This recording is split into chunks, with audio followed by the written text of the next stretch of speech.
하나님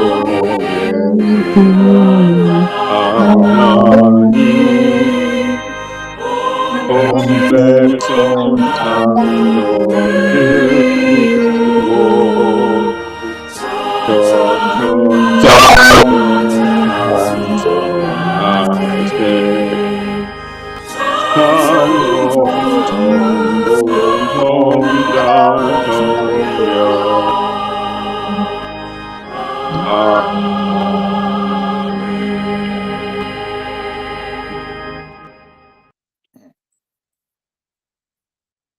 오늘 대표 기도는 나성순 집사님께서 해주시겠습니다. 네, 기도드리겠습니다. 사랑과 은혜가 풍성하신 하나님 아버지, 감사와 찬양으로 예배드릴 수 있게 하여 주심을 감사드립니다. 우리의 삶 속에 믿음과 감사의 열매가 맺게 하여 주시옵소서. 사랑의 주님, 우리의 삶이 쉽지 않은 때를 지나고 있습니다. 경제의 불안과 사회의 불평등, 몸과 마음이 피로와 관계 갈등 속에서 많은 이들이 지쳐 있습니다. 불안과 두려움 속에서도 주님을 의지하게 하시며 평상이 누워있는 자에게는 치유의 은혜를 주시고 외로운 이에게는 주님의 따뜻한 손길을 허락하여 주시옵소서. 무너진 자존감과 상처 입은 마음에 우리의 사랑 안에서 새롭게 일어나게 하옵소서.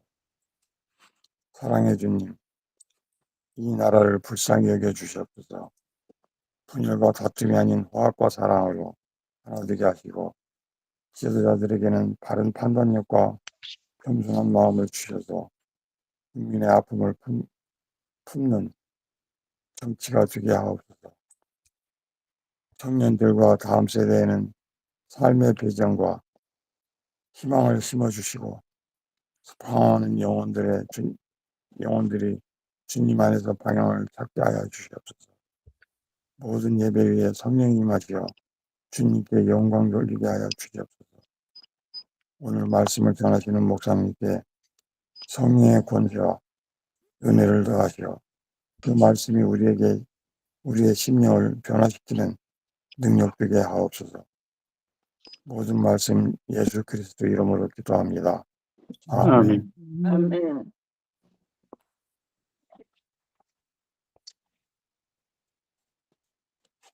최정석 집사님.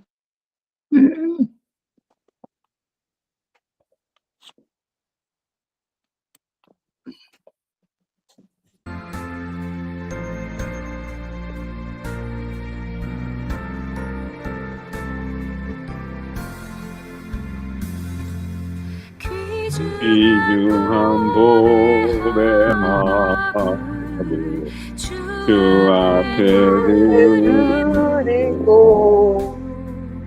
우리의 몸과 마음도 함께 바치네 진리는 오묘하고 사랑은 성결해 주께서 탄생하신 거룩한 날일때 주께서 주시는 한없이 우리가 감사히 받으세 기쁨은 충만하고 소망은 울리면 성성과 마음을 다해 경배를 드리세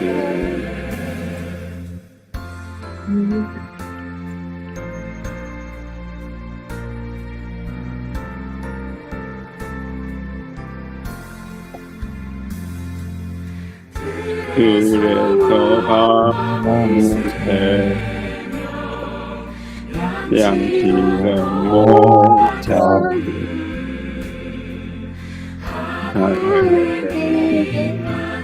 영광 보서 놀랐네. 선사의 기쁨 목자를 들고서 찾아 경배하며 영광을 돌렸네. 아멘. 아멘. 성경 봉독하시겠습니다. 이복실 집사님, 마태복음 2장 1절에서 12절. 아니, 이옥수 집사님 안 나오셨는데요. 안 나오셨어요. 그럼 다 같이 하시겠습니다. 마태복음 2장 7절 말씀. 2장 1절에서 12절.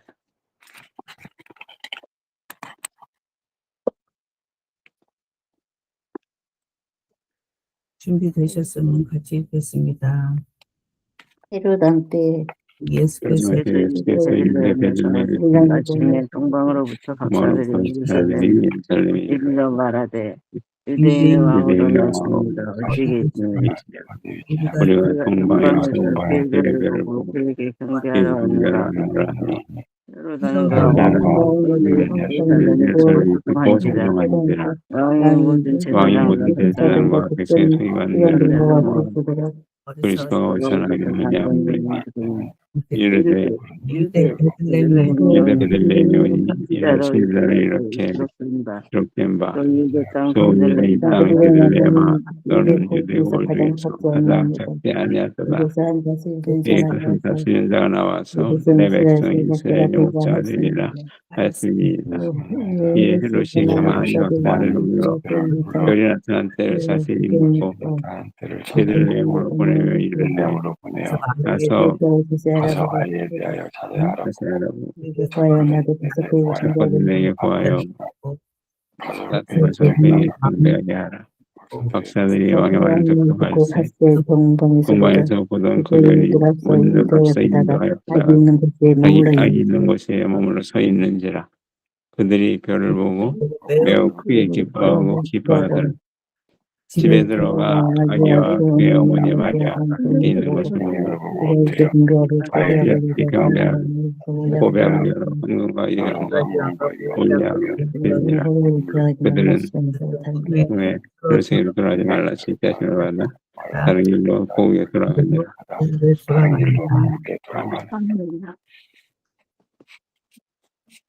오늘 목사님 말씀은 박사들의 경배라는 제목으로 설교해 주시겠습니다. 예, 미리 크리스마스. 미리 크리스마스. 미리 크리스마스. 이번 주 목요일이 성탄절이어서 오늘은 그 박사들의 경배, 동방에서 온 박사들이 예수님을 찾아뵙고 경배하신 기록을 우리가 함께 읽었습니다.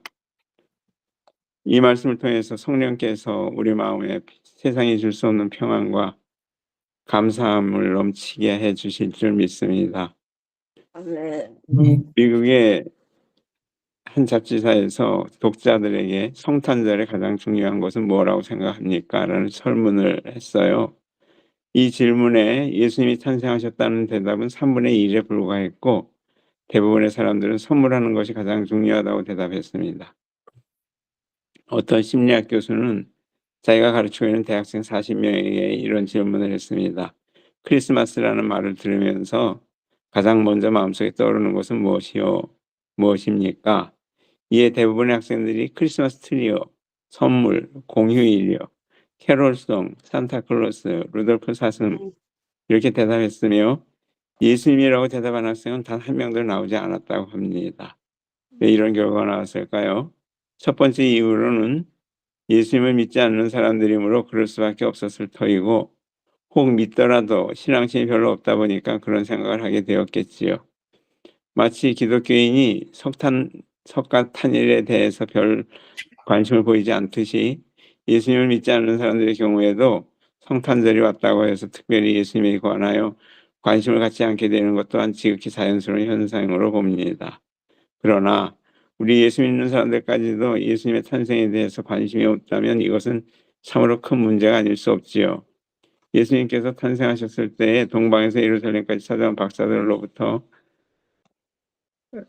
유대인의 왕으로 나신 이가 어디 계시냐, 우리가 동방에서 그의 별을 보고 그에게 경배하러 왔노라 라는 말을 듣고 유대인의 왕의 탄생 소식을 뒤늦게 접한 헤로드 왕과 온 예루살렘이 한바탕 소동했다고 성경에 말씀합니다.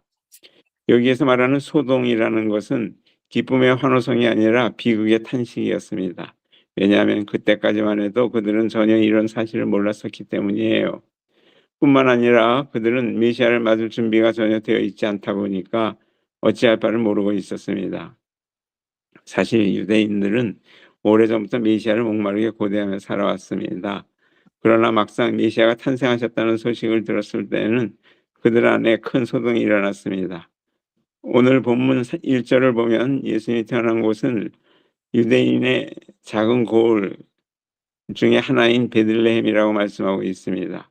베들레헴은 히브리어 베틀레헴의 음력인데요. 베트는 집이라는 뜻입니다. 하우스. 그리고 레헴은 빵, 떡, 브레드인데요. 이 두 단어를 결합해서 떡집을 의미하는 동네가 베들레헴이었습니다. 현대 이스라엘의 베들라훔인데요. 예루살렘에서 남서쪽 5마일 지점에 자리 잡고 있는 유대 산지의 마을이에요. 베들레헴은 작은 고을에 불과했지만 야곱이 그의 아내 라헬을 장사 지내는 곳이며 루시 보아스와 결혼하여 살던 곳이고 위대한 왕 다윗이 태어난 의미 깊은 곳이기도 합니다. 구약성경 미가서 5장 2절을 보면 이곳에서 메시아가 나올 것을 예언하고 있습니다. 베들레헴 에브라다야, 너는 유다 족속 중에 작을지라도 이스라엘을 다스릴 자가 내게로 나올 것이다. 그의 근본은 상고에 영원에 있느니라. 아멘. 과연 이 예언의 말씀대로 예수님은 베들레헴의 구유에서 탄생하셨습니다. 예수님이 탄생하셨을 때에 헤롯 왕이 그 땅을 통치하고 있었어요. 헤롯은 유대인이 아니었습니다. 그는 유대인들이 가장 미워하는 에돔 사람으로서 로마의 황제인 시시자에 의해 주전 47년 유대인의 총독으로 임명되었다가 7년 후인 주전 40년에 분봉왕으로 임명되어 예수님이 탄생하신 무렵까지 오랫동안 그 땅을 다스렸습니다. 그때 그의 나이가 70세쯤 되었어요. 그는 예루살렘에 성전을 지어서 유대인들의 마음을 사려고 했고 굶주린 백성들을 위해서 세금을 감면해주고 또 자신이 사용하던 금접시를 녹여 백성들의 식량을 사들이므로 백성들을 감동시키는 정치적 수완이 매우 뛰어난 사람이었습니다. 그러나 한편으로는 자신의 아내와 장모를 죽이고 장남과 다른 두 아들도 죽인 비정한 인간이었습니다. 뿐만 아니라 그는 10명의 아내를 두고 살면서 그 중에 한 명은 자신의 동생 빌립으로부터 빼앗아 자신의 아내로 만든 인륜을 저버린 비열한 인간이었습니다. 성경학자 바클레이에 의하면 헤롯이 병들어 죽게 되었을 때에 유언하기를 백성들로부터 가장 존경하는 인물을 감옥에 가두었다가 자신이 죽는 순간 같이 죽이라고 명령했습니다. 이것은 자신의 죽음을 두고 모두 다 잘 죽었다는 저주를 퍼부으면서 아무도 눈물을 흘려주지 않을 것으로 생각하고 자신의 운명 시각에 맞춰 그 사람을 죽이면 백성들이 그 사람을 위해서 애통할 때 자연히 그 사람에게 묻혀 수치를 당하지 않게 될 것이므로 이런 야비한 유언을 한 것이에요. 이런 악독한 인간이 통치하고 있던 때에 예수님이 탄생하셨습니다. 다시 말해서 세상 왕을 대표하는 헤롯이 통치하고 있는 세상 속에 만왕의 왕이신 예수님이 아기의 모습으로 내려오신 것입니다. 헤롯은 유대인의 왕인 메시아의 탄생으로 말미암아 자신의 왕권이 위협을 받게 되리라 염려해서 누구보다도 큰 충격을 받았습니다. 따라서 헤롯은 대제사장들과 서기관들을 모아서 유대인의 왕이 어디에 태어난다고 예언되었는지 알아보게 하였고 그 장소가 베들레헴이라는 사실도 알게 되었습니다. 그리고 동방 박사들에게 그 아기를 찾으면 곧바로 자기에게 알려주어서 자신도 경배할 수 있게 해달라고 부탁했습니다. 그렇지만 헤롯은 겉으로는 그럴듯하게 말했으나 속마음은 전혀 달랐지요. 그는 아기 예수님을 찾자마자 죽일 결심을 하고 있었습니다. 그것을 무엇을 알 수 있습니까? 나중에 동방 박사들이 예수님이 계신 곳을 자기에게 가르쳐주지 않고 고국으로 돌아가 버린 것을 알고 심히 노하여서 베들레헴과 그 모든 지경 안에 있는 그때를 기준으로 해서 2살 이하의 사내 아이들을 모조리 죽여버린 사실만 보아도 그가 얼마나 마음에도 없는 거짓말을 했는지 알 수 있습니다. 대제사장들과 서기관들의 태도도 정상이 아니었습니다.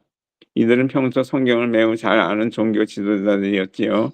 그런데도 메시아가 왔다는 소식을 들었을 때 어쩌면 그렇게도 무관심한 태도를 보였는지 도무지 이해가 되지 않습니다. 그들은 유대인의 왕 그리스도가 나셨다는 소식을 듣고도 기뻐하지 않았습니다. 흥분하지도 않았고 아무런 관심도 갖지 않았습니다. 동방 박사들이 아기 예수님을 찾아 나서는 그 길에 한 사람도 동행한 사람이 없었습니다. 그러므로 요한복음 1장 11절에 예수님께서 자기 땅에 오셨을 때 아무도 용서해준 사람이 없었다고 말씀하고 있습니다. 그러나 이에 반하여 이방인이었던 박사들은 동방에서부터 그의 별을 보고 그에게 경배하러 예루살렘까지 찾아왔습니다. 이 얼마나 대조적입니까? 동방 박사들은 하나님을 믿고 메시아를 기다리던 믿음의 사람들로 평소에 흩어져 사는 유대인으로부터 메시아에 대하여 들었을 것입니다. 그러던 어느 날 하늘에 이상한 별이 나타난 것을 발견하고 그 징조가 유대인의 왕인 메시아가 나타난 것으로 확신하여 유대 나라의 수도 예루살렘까지 달려오게 되었습니다.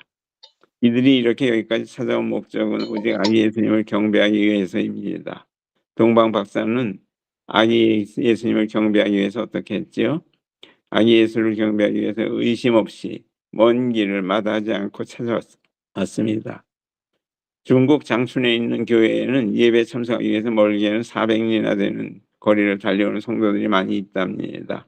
우리나라와 달리 길도 나쁘고 교통수단도 별로 좋지 않음에도 불구하고 예배를 하기 위해서 여러 시간을 버스를 타고 걷기도 하며 교회까지 와서 하루 종일 예배를 드리고 간다고 합니다. 그렇게 먼 길을 힘들게 온 많은 사람들이 예배당 안을 꽉 채우고 정성과 시간과 물질을 들여 예배를 합니다. 그런데 그분들은 설교 시간마다 눈물을 술술 흘리며 말씀을 듣습니다. 예배 참석하기 위해서 그토록 정성을 들여 준비했으니 어찌 은혜를 받지 않을 수가 있겠습니까? 예배당에 와서 은혜 받는 것은 말할 것도 없고 오가는 길에서도 은혜를 받는 줄로 믿습니다. 동방 박사들은 별을 보고 그 먼 길을 찾아올 때 추호도 의심이 없었습니다. 우리가 본 그 별이 그리스도의 별, 유대인의 왕이 났다는 별이 맞아? 만약에 착각이나 오해를 해서 잘못 판단한 경우라면 완전히 헛걸음할 형편인데 이런 고민이 왜 없었겠습니까? 그러나 그들은 조금 더 의심을 품지 않고 분명한 확신을 가지고 그 먼 길을 떠나 유대 땅을 향해 발걸음을 옮겼어요. 게다가 그들은 이 여행을 떠나면서 죽음을 각오했을지도 모릅니다. 왜냐하면 당시의 아라비아 사막에는 무장 도적대가 여행객이나 상인들을 노리고 습격해서 재물을 다 빼앗고 사람들을 죽이는 일이 흔했습니다. 그러므로 여행 중에 도적대나 강도를 만나면 가지고 있던 것도 다 빼앗기게 될 뿐 아니라 목숨도 위험합니다. 물론 박사들의 신분이 고귀한 사람들이었기 때문에 자기들만 달랑 크리스마스 카드처럼 세 사람만 장거리 여행을 떠났을 일은 없습니다. 적지 않은 수행원과 경호 인력이 동행했으리라고 생각됩니다. 적어도 수십 명에서 수백 명에 이르는 큰 무리가 사막을 가로질러 예루살렘을 향해 행진하였을 것입니다. 그러나 그들은 아기에서 어디에 계신지 모르고 무작정 별만 보고 유대인의 왕이시니 당연히 유대 나라의 왕궁에서 태어나셨으리라 생각하고 유대의 수도인 예루살렘으로 찾아갔어요. 이 대목에서 우리는 자꾸만 크리스마스 카드를 떠올리게 됩니다. 박사 세 사람이 별을 가리키며 사막을 지나는 그림. 상식적으로 생각해 보십시오. 그들의 여행 내내 별이 앞서가며 인도했다면 아기 예수님이 계신 베들레헴으로 곧장 가지 않았겠습니까? 2절에 박사들이 말합니다. 유대인의 왕으로 나신 이가 어디 계시냐? 우리가 동방에서 그의 별을 보고 그에게 경배하러 왔노라 하니, 이 말씀에서 우리가 동방에서 그의 별을 보고라는 번역상 시제가 정확하지 않습니다. 우리가 동방에서 그의 별을 보았었고가 맞습니다. 이미 과거 완료형입니다. 별은 그리고 나서 사라졌다는 이야기입니다. 그래서 박사들은 많이 헤맨 끝에 아기 예수님을 만나 감격스러운 경배를 하기에 이릅니다. 이러한 과정을 살피면서 우리는 박사들의 마음을 헤아려야 할 것이에요. 왕의 왕을 배울 수 있다는 확신 속에서 먼 길을 마다하지 않는 정성과 열심, 예배자가 어떤 자세로 드리고 드리느냐 하는 것은 매우 중요한 일입니다. 여러분, 오늘 예배에 어떤 마음으로 나오셨습니까? 어떤 태도로 예배를 하고 있습니까? 이 시간 이 자리에 나오기 위해서 얼마나 정성을 쏟았습니까? 제가 섬기는 교회에서는 서울 강동이나 인천에서 나오는 분들, 평택에서 나오는 분들도 계십니다. 아마 그분들은 보통 다른 분보다 각오를 단단히 하고 오시는 줄 압니다. 그러므로 설교 한번 들으면 안 듣는 것보다 낫지 않겠냐는 생각으로 참석하신 분들과는 비교가 되지 않지요. 잘못된 태도는 은혜 받지 못하는 원인이 됩니다. 우리가 태도만 잘 가져도 예배당에 들어오는 순간 은혜를 받습니다. 어떤 사람은 자리에 앉자마자 눈물이 쏟아지고 성령을 받기도 합니다. 동방 박사들은 유대인의 왕을 배울 수 있다는 확신에 생명을 걸고 모든 희생을 각오하고 아기 예수님께 경배하기 위해서 먼 길을 마다 않고 찾아왔습니다. 하나님이 보시고 얼마나 기뻐하셨을까요? 박사들은 아기 예수님께 경배하기 위해서 예물을 정성껏 준비했습니다. 참된 예배란 정성 어린 예물을 드림으로 하나님께 영광을 돌리게 됩니다. 오늘 본문을 보면 그들은 아기 예수님께 경배하고 보배 합을 열어 황금과 유향과 몰약을 예물로 드렸다고 했습니다. 그들은 경배와 봉헌의 대상을 분명히 알고 있었습니다. 11절에 집에 들어가 아기와 그의 어머니 마리아가 함께 있는 것을 보고라고 했습니다. 분명히 아기와 그의 어머니가 함께 있는 것을 보았습니다. 우리 같으면 먼저 어머니에게 인사하고 아기가 진짜 그리스도인이신가 확인부터 하려 들지 않겠습니까? 그런데 그 다음 장면은 이렇게 이어집니다. 엎드려 아기께 경배하고. 여기에서 경배하고라는 말은 스스로 기쁨으로 겸손하게 엎드렸다는 의미입니다. 이 아기가 예수 그리스도 유대인의 왕이라는 확신이 들었기 때문이지요. 이 대목에서 한 가지 짚고 넘어갈 사실은 예수님이 이때 갓난아기가 아니었다는 점입니다. 9절이나 11절에 나오는 아기라는 단어는 영어로 베이비가 아니라 little child 또는 young child라고 되어 있습니다. 그래서 우리는 헤롯이 잔인한 왕이기는 하지만 7절에서 박사들에게 별이 나타난 때를 자세히 묻고 그 답변을 기준으로 삼아서 16절에서 베들레헴과 그 모든 지경 안에 있는 산의 아이를 박사들에게 자세히 알아본 그때를 기준하여 2살부터 그 아래로 다 죽이니라는 기록을 남긴 이유를 이해할 수 있습니다. 동방에서 별이 나타난 때가 2년이 채 안 됐다는 증거이기 때문이에요. 다시 말해서 아기 예수님이 박사들을 만나서 경배를 받으신 때는 베이비가 아니라 little child 또는 young child라고 부를 만큼의 세월이 지났다는 겁니다.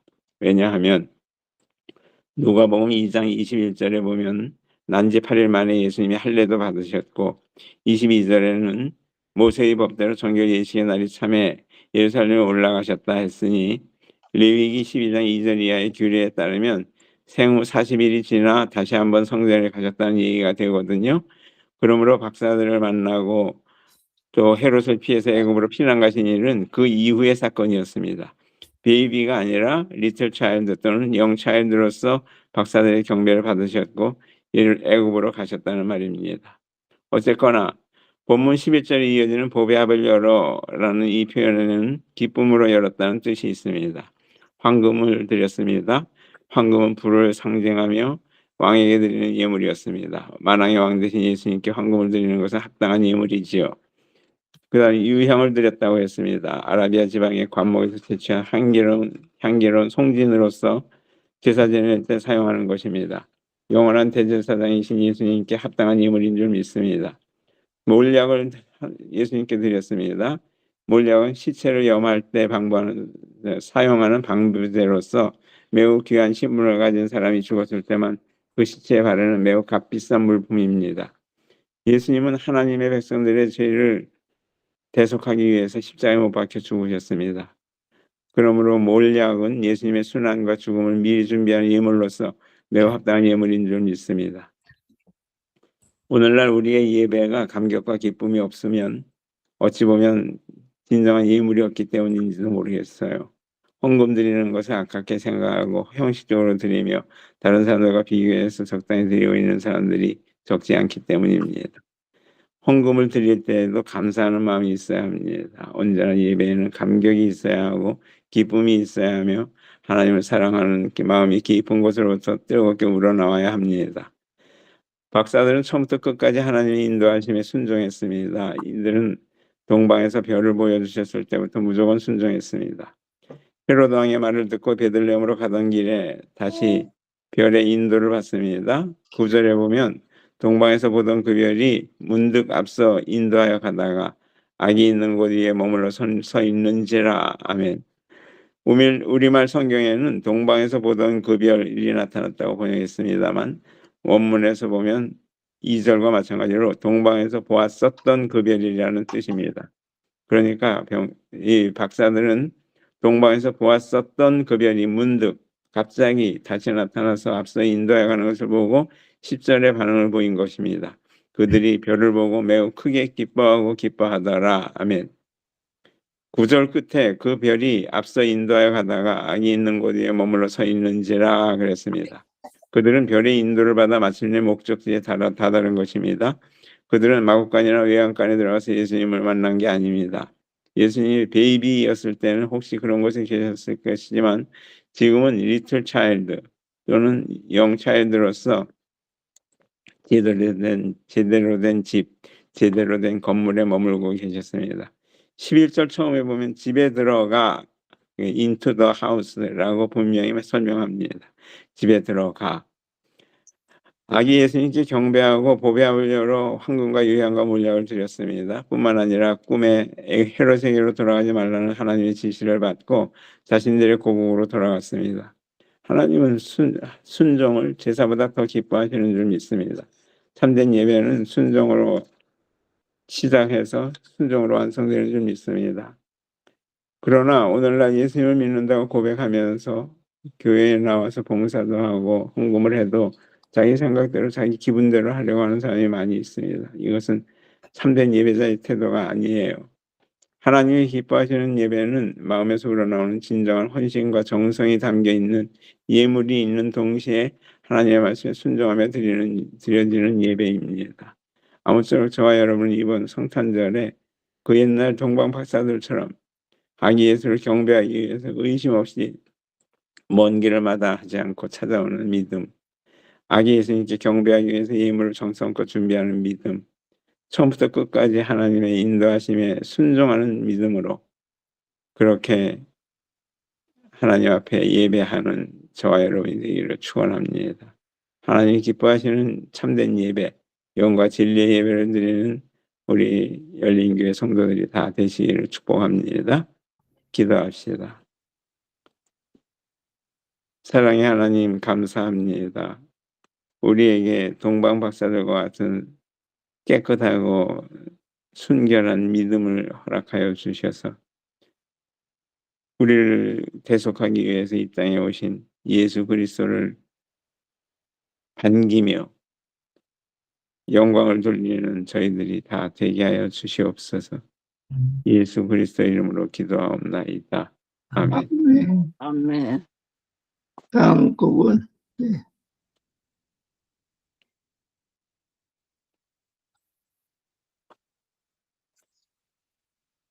최정석 집사님. 네.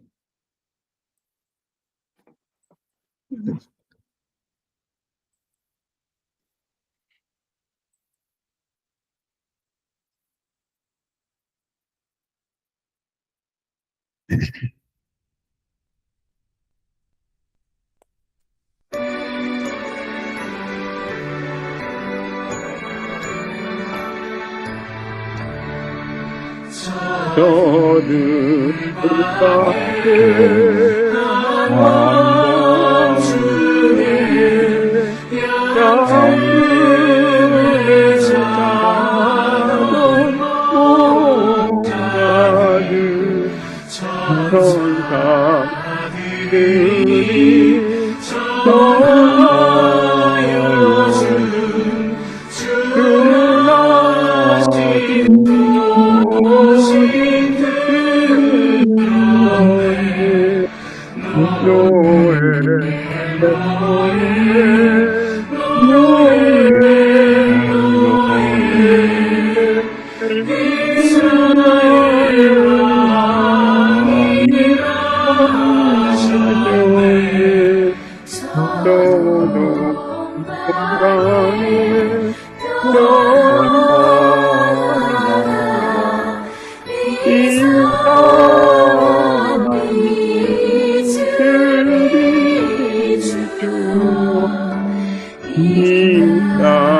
그한 별이 베들레헴 향하여 바로 가던 길 아기 예수 누구시니 그 위에 오자 멈춰네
목사님, 광고 말씀 있으신가요? 예, 25일 날 아침 7시에 우리 퀴즈대회 하는 거 다 아시죠? 기출문제는 단톡방에 올려 있습니다. 그냥 0하고 X만 들면 되시는 거니까 부담 없이 오셔도 되시고 참가만 하셔도 참가상이 또 있습니다. 뭐가 될는지 모르지만 1번 문제가 뭐냐면 예수님의 어머니 이름은 마리아다. 0X. 이 정도 수준이니까 전혀 걱정하시지 마시고 오셔서 같이 즐겼으면 좋겠습니다. 감사합니다. 제가 지난주에 참석하실 분 불참하실 분 불참 이렇게 메모 좀 남겨주시라고 말씀을 드렸는데 아직 한 분도 응하신 분이 안 계셔요. 왜 이 말씀을 드렸냐면 선물을 준비를 해야 되니까 몇 분이 참석하실지를 알아야 저희가 선물을 준비를 하거든요. 꼭 좀 참석하실 분, 불참하실 분 다 카톡에다 좀 남겨주십시오. 부탁드립니다. 감사합니다. 주기도문 하시겠습니다. 하나님 계신 우리 아버지, 그렇게 여기는 것이며 나라가 시간을 땅에 주사 이런 것 오늘 우리교회가 나눠주시고 우리가 우리 주님과 살려주시되 우리 뜻을 살려주시고 우리 친구들이 많이 주시고 다만 나라와 고향이 원서와 영광이 아버지와 영원히 있사옵나이다. 아멘. 나라와 권세와 영광이 아버지께 영원히 있사옵나이다. 네. 강민주 목사님 축도로 예배를 마치겠습니다. 목사님 축도해 주십시오. 예, 여호와는 내게 복을 주시고 너를 지키시기를 원하며 여호와는 그의 얼굴을 내게로 비추사 은혜 베푸시기를 원하며 여호와는 그 얼굴을 내게로 향하여 드사 평강 주시기를 원하노라. 지금은 우리 주 예수 그리스도의 은혜와 하나님 아버지의 크고 놀라우신 사랑과 성령님의 교통하심이 우리를 구원하시기 위해서 만왕의 왕으로 이 땅에 오신 아기 예수님을 반기며 기대하며 영광 돌리는 동방 박사들과 같이 우리도 하나님 앞에 온전히 영광 돌리며 감사하기를 다짐하고 나아가는 우리 열린교회 모든 성도들 머리 위에 이제로부터 영원토록 영원 무궁토록 함께 있을지어다. 아멘. 아멘. 감사합니다. 감사합니다. 감사합니다. 수고하셨습니다. 목사님 힘드셨는데 감사합니다. 별 말씀을요. 수고하셨습니다. 수고하셨습니다. 말씀하시기에 힘드셨을 텐데.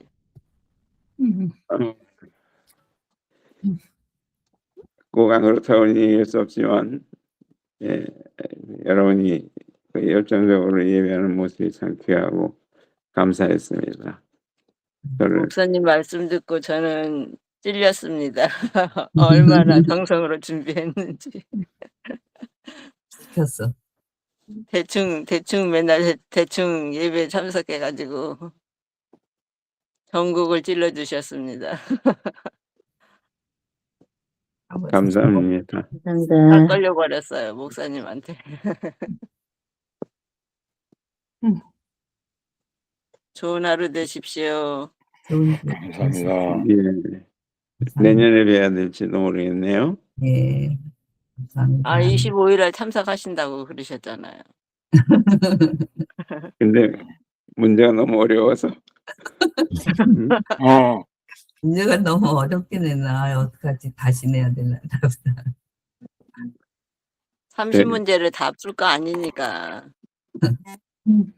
그러지 마시고. 제가 학교 선생할 때는 OX 문제를 낼 때 그냥 OX 그렇게 내서 100점 받은 학생들이 많았어요. 30문제 다 맞히는 분들도 행복하게 잘 맞추실 줄 믿습니다. 미리 크리스마스하고 해피 뉴 이어 인사를 드리고 25일 아침에 뵙죠. 네. 예, 고맙습니다. 감사합니다. 메리 크리스마스.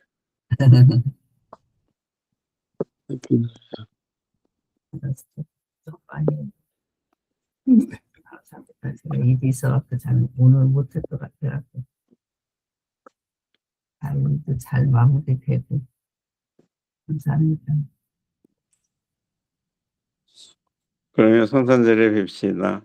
성탄절에 목사님 교회에서는 몇 시에 예배 드리세요? 11시요. 11시. 될 수 있으면 참석을 할게요. 감사합니다. 목사님 교회는 어디 있으세요? 우리 교회는 그 의왕시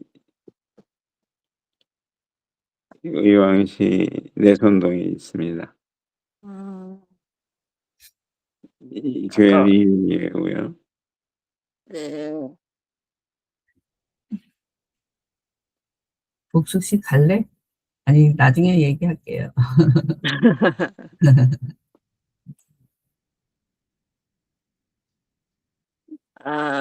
선물을 미리 사놓고 음. 어떤 분한테 드릴까 생각해 보는 것도 나쁘지 않겠네요. 지금 아침에 갑자기 생각이 났는데. 저기 미국 사람들은 선물을 준비하는 동안 그 사람에 대해서 굉장히 1년 동안 있었던 일을 많이 생각해 가지고 선물을 하더라고요.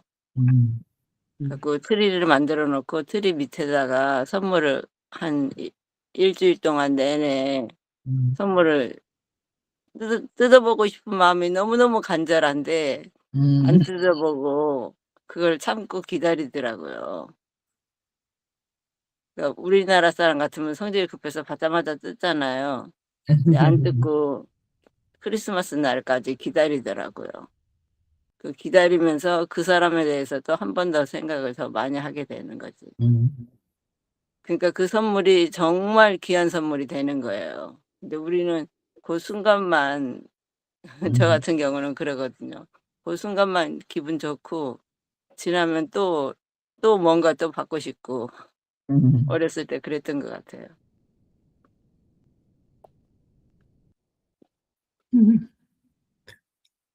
이제 저도 저기 복시 씨하고 의논해서 선물을 사면서 한 분 한 분 생각하면서 살게요. 예. 수고가 많으세요. 감사합니다. 무슨 나는 신경도 안 써. 못됐어. 아니죠. 목사님은 다른 거 신경을 쓰셔야죠. 신경 쓰는 것도 없는데 그래요. 아유,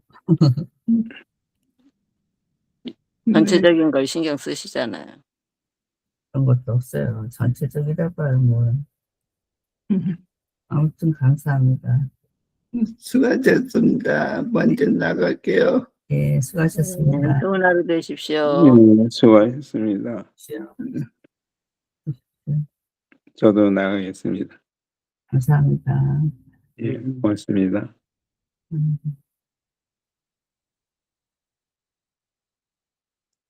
아유, 깜짝 놀랐네.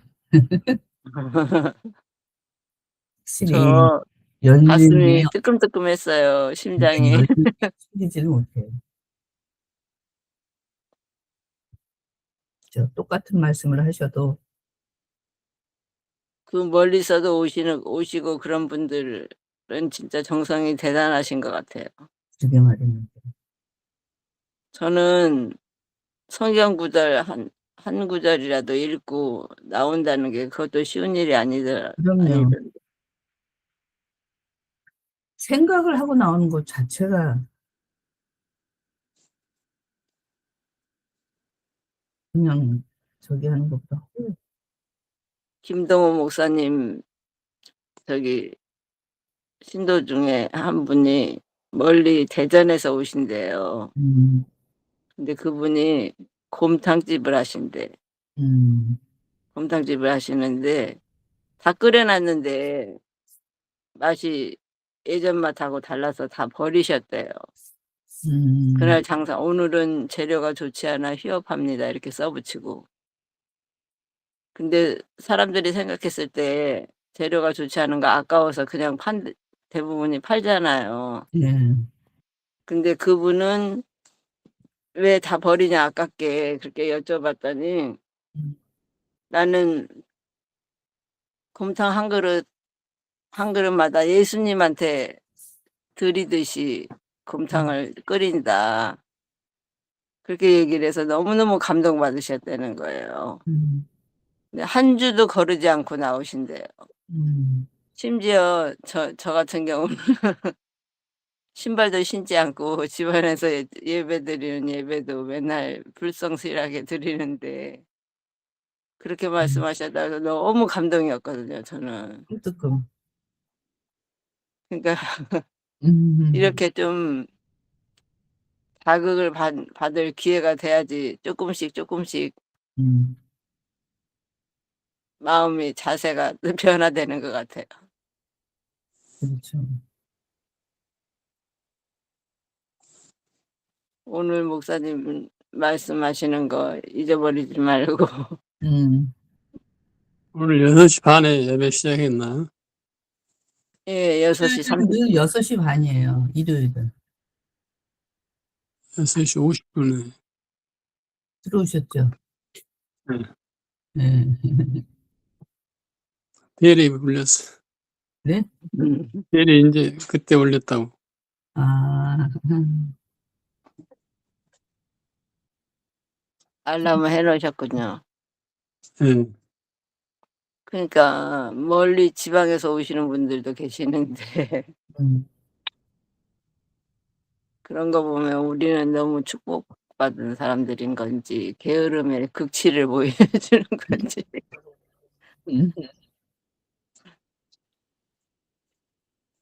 여기 일찍 일어나는 것도 보통 일이 아니에요.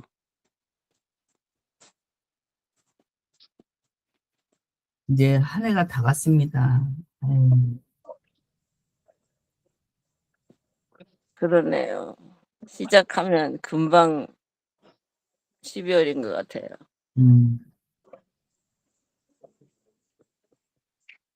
목련 언니, 없는 것 같아요. 연희가 있으면 가만히 있으니까 없는데 틀어놓고 어디 가신 것 같아요. 어제도 저한테 전화하셔가지고 저기 링크를 못 찾겠다 그래서 제가 보내드리고 들어왔는데 안 들어오시던데. 아니 왜 링크를 못 찾아서 못 들어왔다는 사람이 이렇게 많아? 맨날 들어오는 길을. 나는 다른 링크가 있지도 않은데.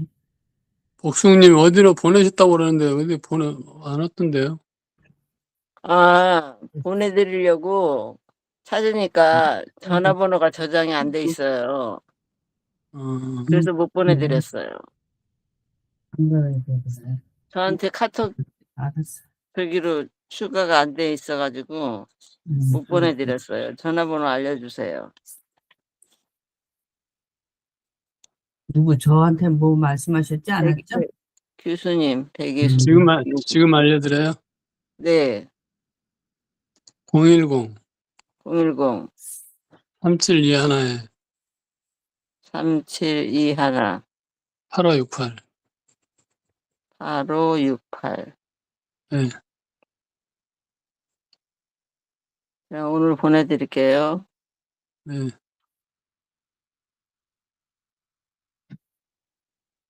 저 참석합니다. 네, 네. 아침마당이에요. 그 영상이. 아침마당인데 당뇨 초기 진단을 받으면 어떻게 해야 되는지, 그리고 우리가 음식을 섭취를 하면 어느 기관으로 가서 어떻게 변하는지 그런 거라서 예. 알아놓으면 좋을 것 같더라고요. 잘 보겠습니다. 보내드릴게요. 예. 오래된 영상인데 너무 쉽게 설명을 하셔서 너무 좋더라고요. 뭐를? 당뇨에 관한 거. 아, 당뇨. 당뇨는 다 예비적으로 이 파킨슨 환자들이 당뇨들이 겉으로 확진은 안 받았지만 다 있더라고요. 근데 그것을 함부로 말씀드릴 수가 없는 게 조건이 까다롭더라고 보니까. 네. 몸무게가 평균 체중 이상이어야 되고, 또 뭐가 있더라? 약 반응이 예민하지 않아야 되고, 또 변비가 없어야 되고, 신장에 이상이 없어야 되고, 췌장염이 있었으면 안 되고, 뭐 조건이 까다로워. 그거 조건 다 따지려면 몇 사람 안 될 것 같아요. 그래서 괜히지 사람들 다 그냥 기분 들뜨게 올릴 필요가 없는 것 같아. 나중에 필요한 사람 찾아서 먹겠지 뭐. 그러니까 이니슐린이 췌장에서 분비가 된대요. 그러니까. 그래서 그런 거예요. 그래도 이걸 갖다가 저기 뭐지? 파킨슨에 맞도록 전환을 시키려고 저렇게 노력을 하니까 뭐 지금 당장이라도 그런 약은 있는데 그걸 파킨슨에 적용을 하려고 저렇게 애쓰니까 뭐 곧 나오게 생겼더라고. 그때까지 요새 열심히 뭐 봅시다. 카이스트에서도 연구 중이라 그러고. 그러니까 우리나라 사람들이 극성은 극성이야. 좋은 극성. 그런 극성 열정이 많아. 급한 만큼 열정도 그러게. 불 같으죠, 불.